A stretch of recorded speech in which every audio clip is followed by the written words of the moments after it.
Welcome to the Commercial Vehicle Pro podcast. I'm Candy McCollum, and I'll be your host today as we take a look back on the year. And I'm with the Chief Vision Officer and the founder of Work Truck Solutions and Convoy, Kathryn Schifferle. Good morning, Kathryn. Hi, Candy. I'm very excited about talking to you today about what a year. Yes, well, I'm excited to hear your perspective and your insights. It's hard to believe that we're here wrapping up so fast. It seems like it was just a couple months ago that we were kicking off the year. But 2025, it's always a constant shift towards smarter solutions focused on efficiencies and driving growth.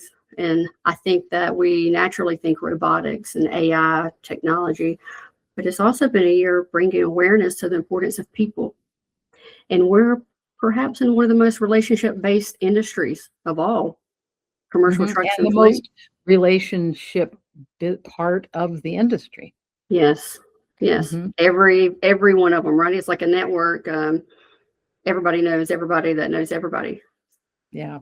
In the spirit of that, celebrating that human connection, you guys had your first all-staff in-person meeting in January. That's a milestone for the company. As a founder, how did bringing everyone together impact the company? And did you see any ripple effects as a result? I'd like to just kind of put it in context. Over the years, we've had a lot of connectedness, a lot of face-to-face, and we proactively have built a culture that is about transparency and appreciation and hard work and, this whole thing. So when we all went virtual in 2020, that was a big thing. And we didn't know what that was going to do for the company. So we worked really hard to make sure that we kept the culture. But you're right. As you grow and as you have people working in different places, it makes it even more difficult to come together, personally. So this was a big deal for us. We flew everybody in. We have about 60% of our employees are within a driving space. But all the different responsibilities and roles kind of intermesh. And I cannot tell you, you just have to understand that feeling of meeting someone face to face for the first time that you daily work with. So you want to know the most frequently made comment? I don't know. I didn't realize you were so tall. Well, that's true, Kathryn, because that is one of the ones, right? Yeah. I remember meeting some people for the first time, and that was when, oh wow, I didn't realize you were so, yeah. But that's funny. But what that does is it creates a connection beyond. I mean, we were definitely similarly focused people. We all believe in the same things and work together like that. But once you've been face to face, once you've hugged somebody, it creates a deeper bond and an extra level of enjoyment of working. Yes, imprinted, right? Like they're imprinted. Yeah, like a duck. And it's funny that you said they were kind of all like-minded, because I think a lot in this space like-minded. I remember when I first came into the commercial vehicle space, I was told, and I remember the person that told me, he's like, "Oh, well, you'll always be here now, right? Like you're gonna be here now because we all do it. We stay here and do it because we enjoy helping." Right? Yeah. Well, that's what I meant by the relationship industry. Commercial vehicles are all about a very complex relationship, right? Between the businesses that are doing the work for you and me, like, when we're at home and we need people to help us, all the way through the dealers and the complex supply chain. And without that relationship and trust, which is what I recognized when I was introduced to the industry, I'm like, these are people that trust each other. Even in the competitive space, there's not that. They don't hold things back. They share, right? Well, I think that meeting probably helped solidify where a little bit of that vision, your leadership, and everybody coming together kind of took off through this year. Well, we're looking forward to the one in January for 26, and we have grown as a company, and so there'll be new people that will get to have their first hug. Yeah, well, let's get started because it's kind of a lot to go through. I'll hit the kind of the highlights. We move into the Q1. I think the commercial vehicle markets face some real challenges and uncertainties, along with the commercial customer, right? I mean, I had read somewhere where the vehicle price is still up 30% for those vehicles since 2019. So it's just constant pressure from everyone in the space, right? OEMs, everyone involved. But there was tariff pressures, the shifting in the buyer behavior. So how did your team adapt, coming off of that great meeting in January, to these changes? And were there any early indicators in the market or that the market was beginning to stabilize?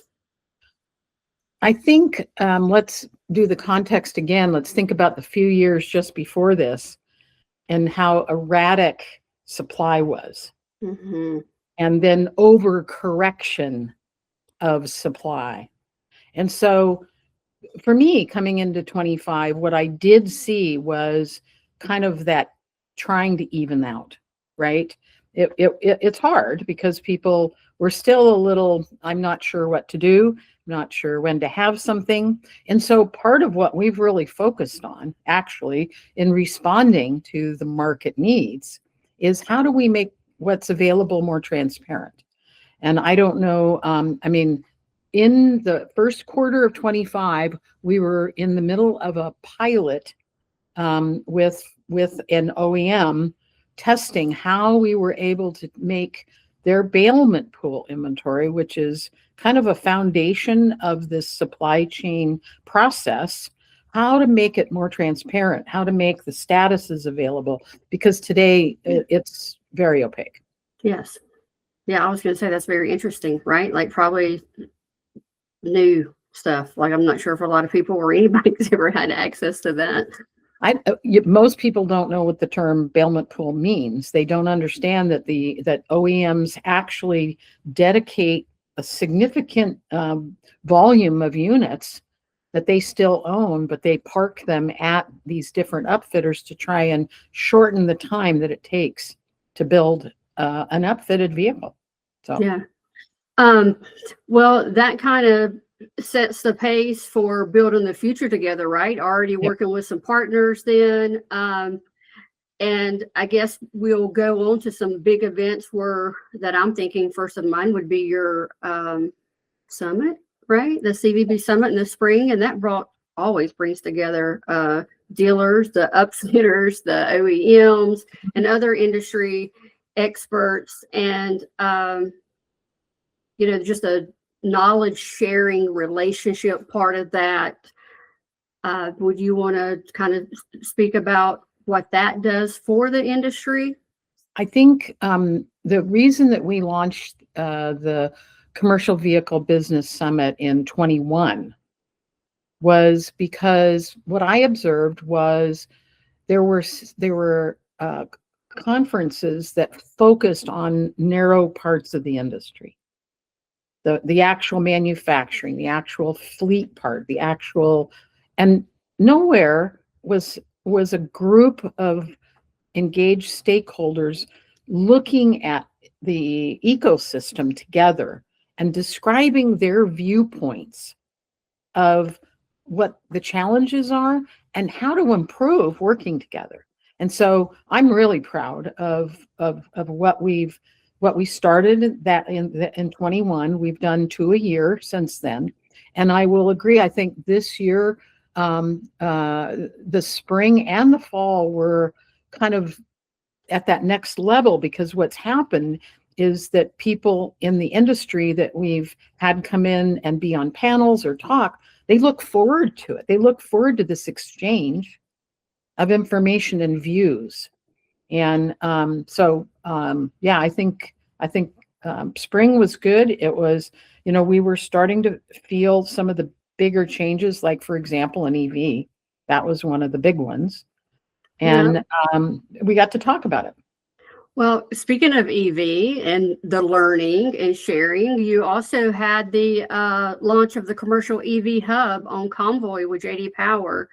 Can you share the story behind the partnership and what that meant for our space, talking Yeah, about EVs? It all started with the summit, actually, because every spring and fall, a big percentage of the discussion starting in 21 was around what's happening in this space in electric vehicles and commercial, because it wasn't being talked about. And so we created a kind of a format platform to talk about it. And then in 2023, we started leaning into it on Convoy and started trying to bring in resources for the shoppers, the business buyers that were going to Convoy, to help educate them. And we're trying to build things from scratch.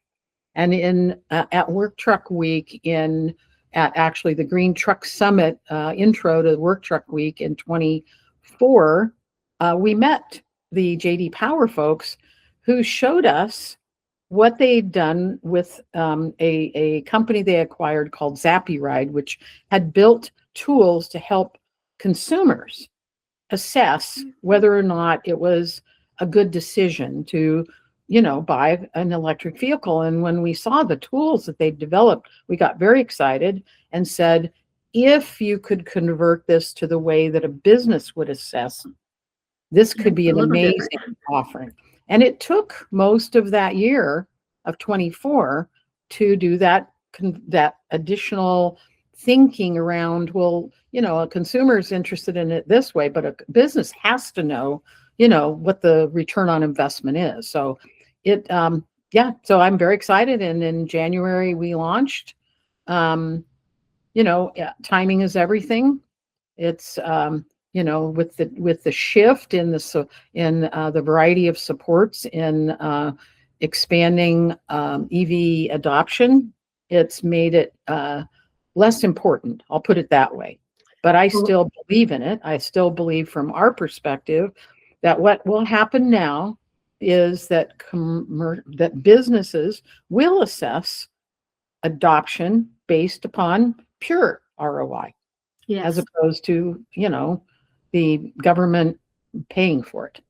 Well, that's what I was going to say. No, from my opinion, right, no better time than to have tools like that for the consumer, for the transparency piece of it and education, because, there was such pressure or people mandates. They felt like they couldn't make their own decision. They were crazy. They were like not even performable or doable. And they were off.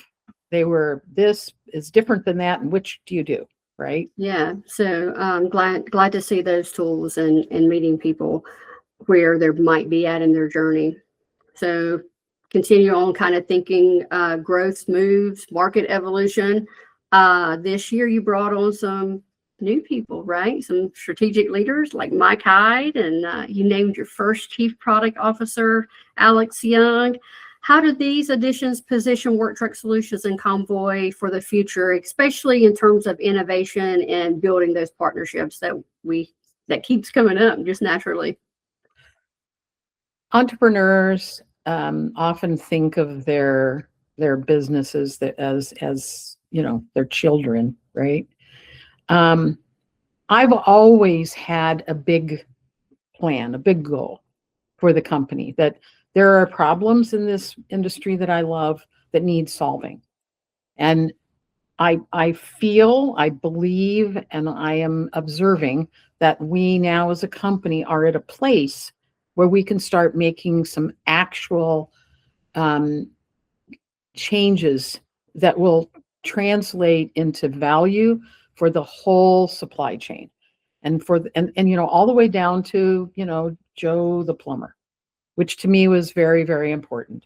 And so what you're seeing is bringing in people that have the experience, that have the character, that have the vision, that have seen where we can go, that are going to take us very rapidly to that next level. There's some real big things working that we'll be announcing, for example, at Work Truck Week. I hope everybody that's listening here plans on coming, and don't forget to stay for Thursday because we have a party. That's right. Well, other than party and Work Truck Week, I just heard acceleration and empowerment. Yes. I like that. There was other strategic partnerships and industry moves, the Work Truck Solutions and the Ford Pro expansion. Go ahead. Very proud. Very proud. I don't know how many people know the history of Work Truck Solutions, but I started in the industry by publishing Ford Pros magazine and managing the National Ford Truck Club. So I've been involved with Ford for, a long time. That was 2007. But making change is slow, and especially when technology is involved. And so I'm very proud that, mid-year, we were informed by Ford Pro that they wanted to make us part of their commercial vehicle center program and have their dealers that have opted in and are doing the required program things to become better professional commercial dealerships, that we would be providing a package to them that's required. And so we worked very diligently with the Ford CVC team to build 3 packages. The Ford dealers have options, and we're there to help. And to me, that's the part that I love the most, is that, we've been elevated to a position of trust to where they know that's what our goal is to help.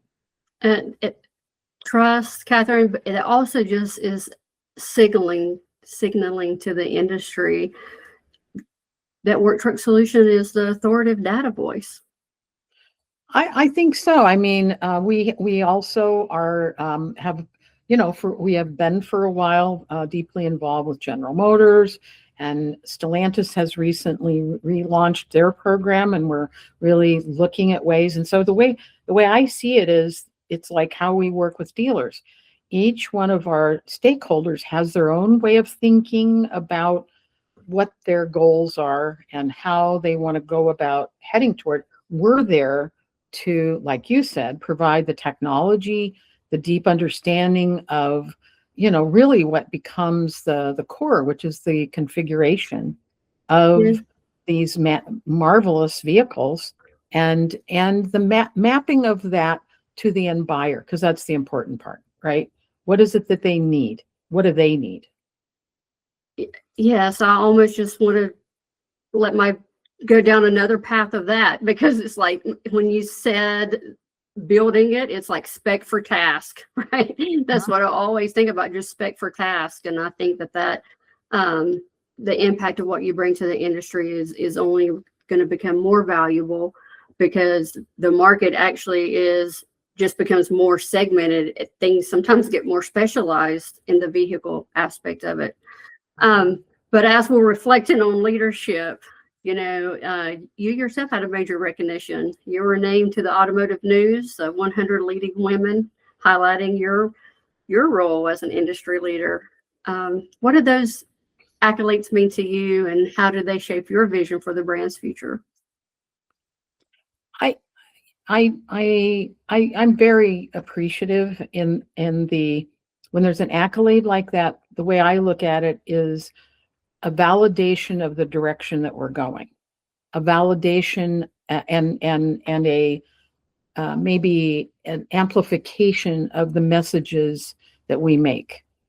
I really am not personally, I don't know how to say this without sounding weird, but I don't really care personally that much, and I don't really need more little spiky things that I could figure out a way to get back. But I sat in the room with some people from the industry that I've met, that were there to support me. That to me was, really the truly wonderful part. And I'd actually forgotten until you just mentioned it. I got to dress up. So, I mean, it's a nice thing. It is. I think as a founder, that's just validation to your mission. Do you know what I mean? From the very beginning. That's, So I think, what I'm trying to say. It's a validation of the mission. And congratulations. frankly, I appreciate being recognized, but I don't, let's see, how can I say this? I appreciate being recognized as a female, but at the same time, I don't think that that's the critical thing. I think I want to be recognized as a good leader. Yes, I agree. I like that. Well, congratulations. Thanks. Well, there's more product and process improvements that, I'm sure you can share about 2025, but we touched on it earlier just a little bit, the Bailment pool pilot success. And, Convoy also had a big milestone. Yes. So with the Bailment pilot success, is there anything that you want to mention or touch on there? Because I didn't really go into it earlier. I think it's a work in progress. I think the people that are deeply involved in the industry, when they hear that we're working on it, they're all excited. They understand. As you start digging deeper into the supply chain, it gets very convoluted and complicated. The people that are in it don't know how to make it any better, because it is that way. So when they hear that we're digging in and that we're investing and that we're doing things, everybody is happy. But it's difficult to, in a small, which has now probably gotten longer than we agreed we'd talk, but it's complicated. And maybe we could do a session on just that. I think it is interesting. Well, it's our industry, right? It is complicated. So that's what makes it move just a little bit slow sometimes. Well, so how about we landed on Convoy having its birthday, right? Yes. And celebrating its birthday and growing big and bringing on Alex. It's been fun. How about before we go, can you give us maybe just a little peek into the future, especially in terms of marketplace technology and maybe what that looks like for 2026? Yes, I think AI is probably like the highest said thing in the universe right now, right? So what does it really mean? I think from my perspective, a company like ours that is highly focused on relationships and understanding complex processes that need human attention, I think, we're in a good position to understand what AI can do and what AI cannot do. And we're using it in places, again, maybe a good interview sometime, because it's deep, Yes. but I think it's good. It learns and it changes. and it's not everything, but it is a great tool to help. Yes. And so etc., we're using that. That's going to be a big thing.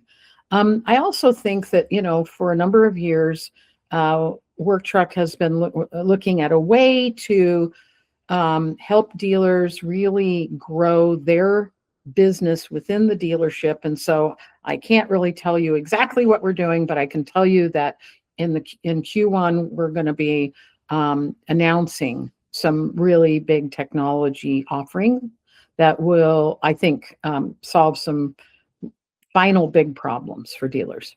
Well, that is very exciting, Kathryn. Thank you so much for such a thoughtful conversation. I know it was a little bit longer than we had set out to be, but it was nice to go through the journey. And even though the industry faced a lot of major shifts, it sounds like that Work Truck Solutions and Convoy remain the steady guides. And it's clear, based on this just peak of an announcement, that you just I like to tease. Everybody. I know you do, but I at least know it sounds like that your dedication to the innovation and partnerships and being a leader looks very bright, and I can't wait to see how that shapes out for all of the industry in 2026 and beyond. See you next year.